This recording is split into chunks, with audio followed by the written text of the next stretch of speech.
Sportsterre en aanhangers het hom geken as die kiekie-man met die poniestert en baard, wat altyd 'n kortbroek langs die veld gedra het.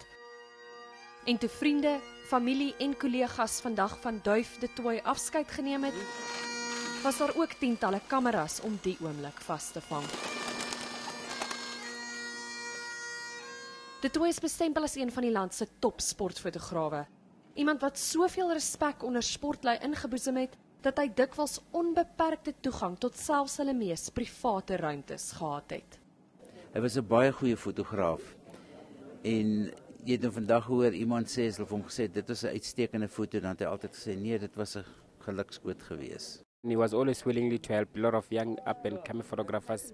And another thing, I like the way, the tradition of him, like, wearing the short pants and the photographic jacket and all those beard, So I think that's what made him outstanding, But I don't think he actually realized also, how much many people really adore him. Hy was die benchmark vir baie fotograwe en ek dink dis waar die mense na Duif opgekyk maar hy het nie van hulle afgekyk nie. Daniela van Heerden, Unies, Johannesburg.